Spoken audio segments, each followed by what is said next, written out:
Jumlah personel Indonesia yang gugur di Lebanon bertambah menjadi 4 orang. Bagaimana sikap Indonesia untuk mendesak PBB membuka hasil investigasi atas gugurnya personel Unifil? Kita akan bahas bersama dengan pakar hubungan internasional Universitas Parahyangan Bandung, Julius Purwadi. Selamat malam, Mas Julius. Selamat malam, Mas Ibrahim. Mas Julius, ini mengapa hasil investigasi PBB masih bersifat awal setelah berminggu-minggu berlalu dan belum ada sanksi? Ya, kenapa berlarut-larut ya? Tentu saja tergantung apakah narasumber yang di lapangan ketika peristiwa terjadi itu mau berbicara, gitu ya, menyampaikan apa yang mereka ketahui. Tetapi sejauh yang saya pahami, tentara kita yang gugur, tentara kita yang keempat yang gugur ini kan yang tanggal 29 ya. Serangan di tanggal 29 dan Unifil sudah menyatakan di tanggal 29 tadi proyektilnya berasal dari tank Israel. Itu kan sudah eksplisit.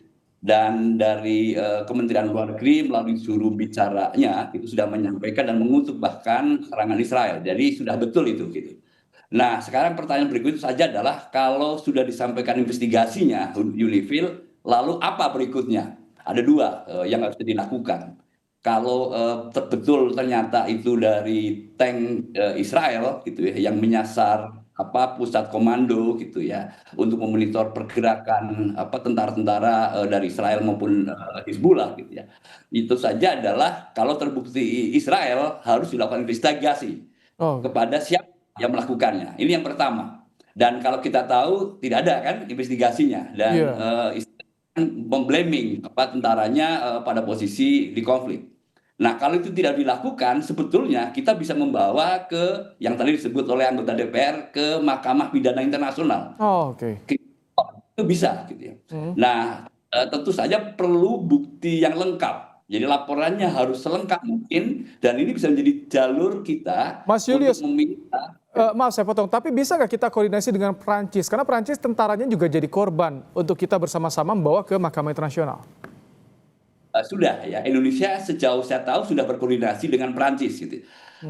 Apa yang dilakukan? Nah, yang kita tahu awal April ini setelah serangan yang ke Indonesia yang menewaskan tentara kita, kan Indonesia meminta supaya DKPBU melakukan sesi khusus.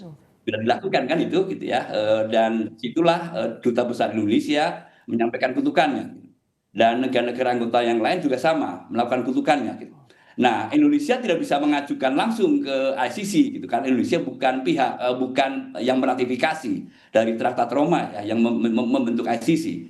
Jadi mau nggak mau memang harus bekerja sama dengan Perancis ya. Oh. Dan harapan kita ini salah satu jalurnya kan lewat resolusi DKPBB. Kalau Mm-mm. nanti hasil investigasi kita mau dibawa ke ICC, itu harus ada rujukan dari DKPBB. Itu Oh, sudah oke. betul menurut saya.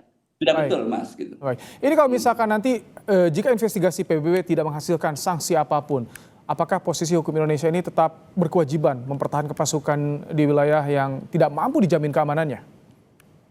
Situasi di Lebanon sangat sulit ya, sangat sulit. Ini kan sudah ada gencatan senjata, tetapi Israel masih tetap menyerang. Hari ini ada 4 orang yang saya dengar meninggal ya. Gitu.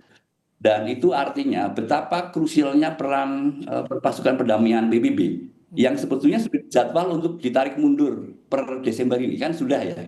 Mm-mm. Nah, kebayang nanti sekarang masih ada pasukan perdamaian PBB, konflik masih berkecamuk ya. Lalu zona biru yang harusnya tidak boleh dilanggar itu masih dilakukan. Iya. Tentu saja tidak wise juga kita menarik ya, menarik pasukan kita gitu. Tetapi mungkin waspada tingkat tinggi ya, pasukan kita harus sangat hati-hati gitu. Mm. Supaya tidak menjadi korban lagi. Itu Seperti saya kira apa? yang. Seperti apa, Mas Yulus, mitigasinya agar tetap aman di daerah konflik nantinya? Nah, Pasukan kita. kemarin yang saya dengar Panglima TNI kan sudah berkomunikasi dengan pasukan kita di sana ya, di Lebanon Selatan ya gitu. Nah, saran dari Panglima TNI adalah ke bunker ya, salah satunya ya gitu. Benar-benar memastikan diri di ruang yang aman supaya tidak terjadi peluru peluru nyasar kalau bahasa pihak-pihak yang berkonflik ya, baik Pak Israel maupun dari Hizbullah kan begitu ya gitu. Nah, itu tidak bisa ya semudah itu gitu. ketika misalnya kemarin Perancis, tentara Perancis ada 2 orang kan gitu ya.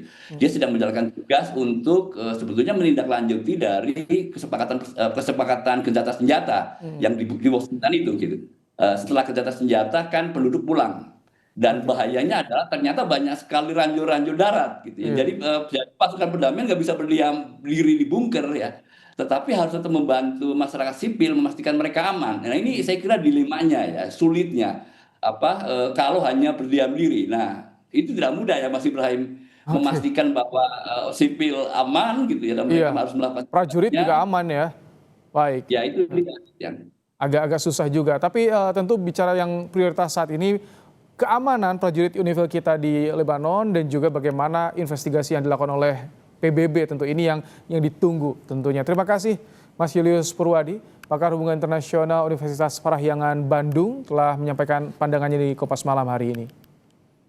terima kasih Mas Ibrahim.